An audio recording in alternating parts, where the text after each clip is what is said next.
Good morning to all of you. छात्रों, पिछली class में बजट लाइन और इंडिफरेंस कर्व के माध्यम से उपभोक्ता संतुलन आपको समझाया था और उसमें 3 प्रकार की शर्तों पर मैंने आपसे चर्चा की थी विस्तार से। उसमें बताया गया था कि उपभोक्ता अपने संतुलन को किस बिंदु पर प्राप्त करता है। इसके लिए 3 आवश्यक शर्तें आपको बताई। पहली शर्त बताई थी आपको MRS/XY बराबर PX/PY होना चाहिए। दूसरी शर्त बताई थी आपको उदासीनता वक्र संतुलन के बिंदु पर मूल बिंदु के प्रति उन्नतोत्तर होना चाहिए। MRS/XY जो है वो रिड्यूसिंग फॉर्म में होना चाहिए। और तीसरा बताया था आपको कि उदासीनता वक्र और कीमत रेखा दोनों एक दूसरे को स्पर्श करने चाहिए। छात्रों, उदासीनता वक्र को विस्तार से पढ़ लिया हमने, कीमत रेखा को हमने विस्तार से पढ़ लिया। आज हम जो पढ़ेंगे वो बजट लाइन, जो प्राइस लाइन है, उसका शिफ्टिंग कैसे होता है, उसमें कैसे चेंज आता है, उसमें किस प्रकार से विवर्तन होता है, उसका अध्ययन हम इस वीडियो में आज करेंगे। तो देखिए, वापस से मैं रिवाइज कर रहा हूं, बजट लाइन कहते किसे हैं। बजट लाइन का मतलब होता है कि उपभोक्ता अपनी आय से बाजार में पिछले 2 वस्तुओं की कीमत के दिए होने पर जिन सहयोग या जिन बिंदुओं को क्रय करता है उन बिंदुओं को मिलाने वाली रेखा कीमत रेखा कहलाती है। और उसमें हमने जो डायग्राम ड्रॉ किया था, इस प्रकार से आपको बताया गया था कि बजट रेखा का निर्माण इस तरीके से होता है। ए भी बजट रेखा है, इस तरफ हमने एक्स वस्तु को लिया था और इधर हमने वाई वस्तु को लिया था।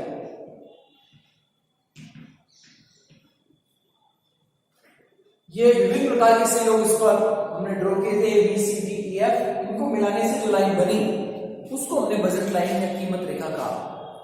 आज छात्रों, विषय ये है कि ये जो बजट लाइन बनती है इसमें चेंज किस किस प्रकार से आ सकता है, किस किस प्रकार से ये परिवर्तित हो सकती है, उसके बारे में हम यहाँ चर्चा करेंगे।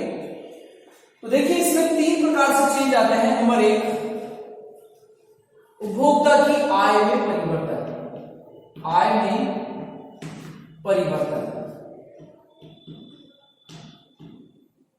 आय में परिवर्तन डेल्टा वाई या डेल्टा आई, जो भी साइन आप ले रहे हैं, डेल्टा वाई ले रहे हैं, डेल्टा आई ले रहे हैं, उसमें परिवर्तन होने से बजट रेखा में चेंज आ सकता है। तो यहां छात्रों आपको ध्यान रखने वाली बात है कि जो बजट रेखा का मीनिंग है उसमें यही बताया गया, उपभोक्ता की आय दी हुई है, बाजार में पिछले 2 वस्तुओं की कीमत का उसको ज्ञान है और उनके हिसाब से वो अपनी आय को वस्तु पर व्यय करता है, जिससे जो बिंदु आते हैं उन बिंदुओं से मिलने वाली रेखा बजट रेखा बनती है। अब वो बजट रेखा 3 प्रकार से बदलेगा। एक तो उसमें आय की बात की गई है कि आय में परिवर्तन हो जाएगा तो बजट रेखा में चेंज आएगा। दूसरी बात ये की गई है कि आय और एक वस्तु की कीमत यदि कांस्टेंट कर दी जाए और एक वस्तु की कीमत में बदलाव लाया जाए तो भी बजट लाइन बदल सकती है।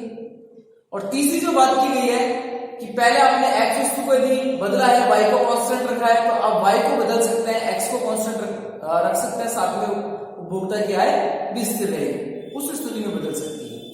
तो छात्रों, बजट लाइन का जो बजट समीकरण है वो है PX गुणा X प्लस PY गुणा Y बराबर I। कल भी चर्चा की थी मैंने इस पर आपसे। PX एक्स वस्तु की कीमत है, ये एक्स वस्तु है, उसकी मात्रा, प्लस PY वाई वस्तु की प्राइस या उसकी कीमत है, और वाई वस्तु की मात्रा ये उपभोक्ता की आय। ये आपका जनरल इक्वेशन है। इसमें चेंज आएगा, या तो आप इसको बदलकर इसको बदल सकते हैं, डेल्टा आई कर सकते हैं आप, ये दोनों कांस्टेंट रहेंगे,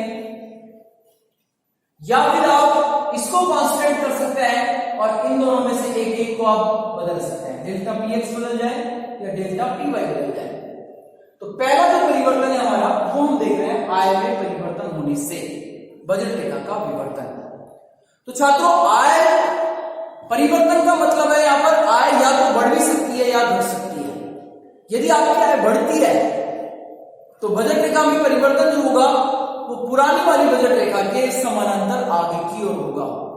फॉर एग्जाम्पल, आप 100 रुपए कमा रहे हैं और आपकी आय 100 रुपए से बढ़कर 200 रुपए हो जाती है, रेखा पहले वाली बजट रेखा के समानांतर ऊपर की ओर शिफ्ट हो जाती है। यहां विशेष बात ध्यान रखने के लिए है कि इससे बजट रेखा के ढाल में कोई बदलाव नहीं आता है। कई बार इस प्रकार से क्वेश्चन पूछ लिया जाता है कि दोनों वस्तुओं की कीमत स्थिर है और उपभोक्ता की आय में परिवर्तन हो रहा है, तो इसका बजट रेखा के ढाल पर क्या प्रभाव होगा? तो बजट रेखा का ढाल यहाँ कांस्टेंट रहेगा, बजट रेखा के ढाल में कोई परिवर्तन नहीं आता है। तो आय का परिवर्तन दो प्रकार से होगा, जब आय बढ़ जाए या आय घट जाए। तो जब आय बढ़ जाएगी तो बजट रेखा आगे की ओर शिफ्ट हो जाती है, और जब आय घट जाएगी तो बजट रेखा पीछे की ओर शिफ्ट हो जाती है। जैसे चित्र में आप देखिएगा, उपभोक्ता की आय बढ़ रही है, पहले वाली जो ए बी बजट रेखा है इसी के समानांतर बजट रेखा ऊपर की ओर शिफ्ट हो जाएगी, A1 और B1। इसमें डेल्टा आई होने से बजट रेखा का ऊपर की ओर परिवर्तन हुआ है, बढ़ी है। इससे दोनों वस्तुओं के स्थिर कीमत पर सहयोग ज्यादा क्रय किए जाएंगे। फॉर एग्जाम्पल, जैसे इस आय पर अपन x की 10 इकाई खरीद रहे थे और y की 5 इकाई खरीद रहे थे। जब हमारे पास 100 रुपए था तब हम x की 10 इकाई खरीद रहे थे और y की 5 इकाई खरीद रहे थे। अब जैसे हमारी आय डबल हो गई, 200 रुपए हो गई, तो हम उस 200 रुपए में x की 220 इकाई खरीद सकते हैं और इधर 10 इकाई खरीद सकते हैं। तो यहां ढाल में कोई परिवर्तन नहीं हुआ है, ढाल इसमें स्थिर है। ये जो बात की गई डेल्टा वाई और डेल्टा एक्स की, इसमें कोई चेंज नहीं। अब छात्रों से दूसरे प्रकार का जो परिवर्तन होगा वो इस प्रकार से हो सकता है कि उपभोक्ता की जो आय है वो कम हो जाए, घट जाए, तो फिर क्या प्रभाव आएगा? तो जब ये उपभोक्ता की आय घट जाएगी तो बजट लाइन पहले वाली बजट रेखा के पीछे की ओर या नीचे समानांतर शिफ्ट हो जाती है। जैसा कि चित्र में बताया गया आपको A2 B2, इसमें आपकी इनकम कम हो रही है, डेल्टा आई ये पीछे आ रहा है। यहां भी ढाल में कोई बदलाव नहीं हुआ। आय के परिवर्तन का बजट रेखा के ढाल में कोई परिवर्तन नहीं होता है, ये ध्यान रखने वाली बात है। तो यदि बढ़ गई तो ये आगे की ओर शिफ्ट हो जाएगा और यदि घट गई तो पीछे की ओर शिफ्ट हो जाता है। इसके बाद दूसरा जो चेंज है वो है एक्स वस्तु PX में परिवर्तन। देखिए छात्रों, यहां जो डेल्टा वाई मैंने किया है ऊपर, इसमें ध्यान रखने वाली बात यह है कि PX और PY, एक्स वस्तु और वाई वस्तु की दोनों की कीमत कांस्टेंट है। ये जो कैप लगाया है मैंने चल के ऊपर, ये कांस्टेंट साइन है। इसका मतलब यह है कि यहां दोनों वस्तु की कीमत में कोई परिवर्तन नहीं हो रहा है, दोनों कांस्टेंट है। और ये जो मैं परिवर्तन कर रहा हूं PX में परिवर्तन का मतलब है डेल्टा PX, और इसके साथ में आई कांस्टेंट है और डेल्टा PY भी कांस्टेंट है। इसका मतलब एक वस्तु की कीमत और उपभोक्ता की आय यदि स्थिर है और एक वस्तु की कीमत में बदलाव होता है, जैसा कि समीकरण में ये वाला समीकरण लिया है, इस समीकरण में क्या किया हमने, डेल्टा PX हो रहा है, एक्स वस्तु की कीमत में बदलाव हो रहा है, और वाई वस्तु और उपभोक्ता की आय दोनों कांस्टेंट है। वाई वस्तु की कीमत और उपभोक्ता की आय दोनों स्थिर है। तो ऐसी स्थिति में बजट रेखा पर क्या प्रभाव आएगा? तो देखिएगा, जैसे ये अपने पास बजट रेखा है,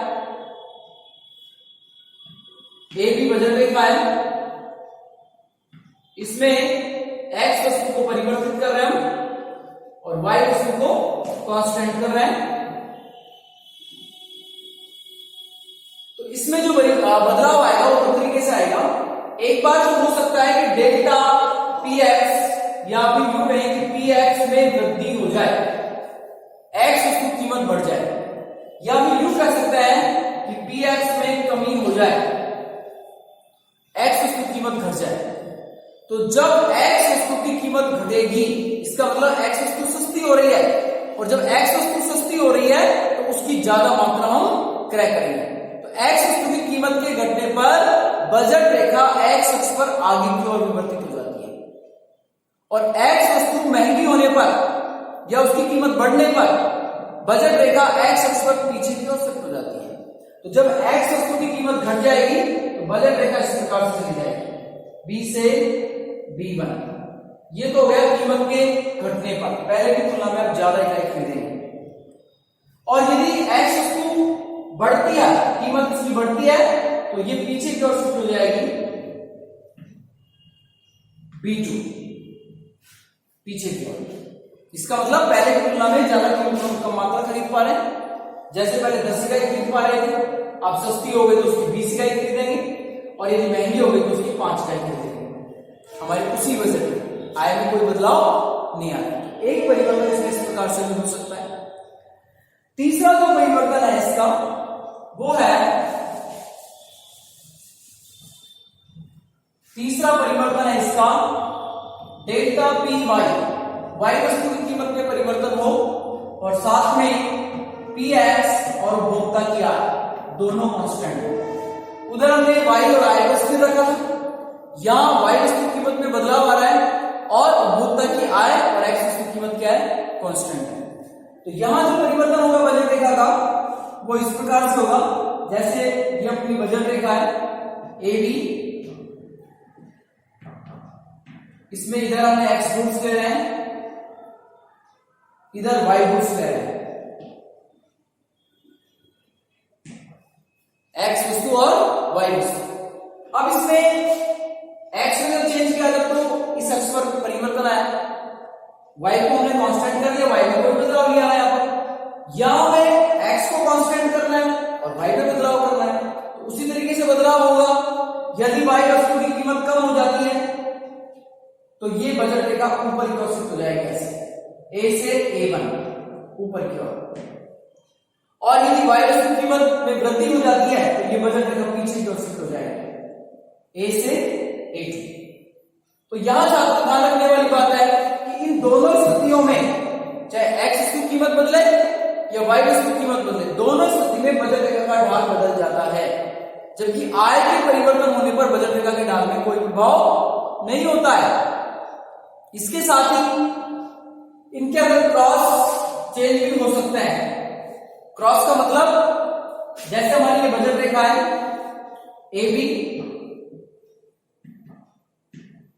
इसमें मैं इस प्रकार से बजट रेखा बनाऊंगा, यहां पर A1 B1। तो प्रारंभिक इनिशियल बजट लाइन है हमारी वो तो है ए बी, और जो हमारी चेंज बजट लाइन है वो है A1 B1। अब इनकी क्या स्वरूप में क्या बदलाव आया है, कहने का मतलब वाई वस्तु की मात्रा में तो कमी आई है, ए से A1 में कमी आई है, और एक्स वस्तु की मात्रा में क्या हुई है, वृद्धि हुई है। इसका मतलब ये हुआ है कि इस बजट लाइन के परिवर्तन के दौरान एक्स वस्तु जो है ये तो सस्ती हुई है, इससे इसकी बजट रेखा आगे की ओर शिफ्ट हो गई, और वाई वस्तु की जो प्राइस है उसमें वृद्धि हुई है, जिससे इसकी बजट लाइन पीछे की ओर शिफ्ट हो गई। तो यदि कोई वस्तु सस्ती होती है तो बजट रेखा आगे की ओर जाती है, और वस्तु यदि महंगी होती है तो बजट रेखा पीछे की ओर आती है। तो इस प्रकार से हम बजट रेखा के चेंज को हम देख सकते हैं। इसके अलावा आपकी बुक में एक बात और यहाँ बताई गई है कि बजट लाइन पर आने वाला प्रत्येक बिंदु, इस बजट लाइन पर आने वाला प्रत्येक बिंदु, इस रेखा पर आने वाला प्रत्येक बिंदु ऑप्टिमम पॉइंट कहलाता है, अनुकूलतम बिंदु कहलाता है। आपसे कई बार छोटे क्वेश्चन में पूछ लिया जाता है कि अनुकूलतम बिंदु कौन से होता है, तो बजट लाइन के ऊपर जो बिंदु आते हैं वो सारे के सारे अनुकूलतम बिंदु होते हैं।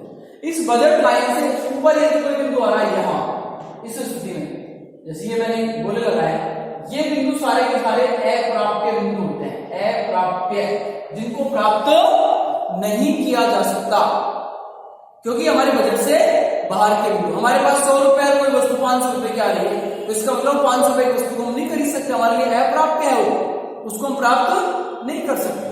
और यदि इस बजट रेखा से नीचे कोई बिंदु आ रहा है इस प्रकार से,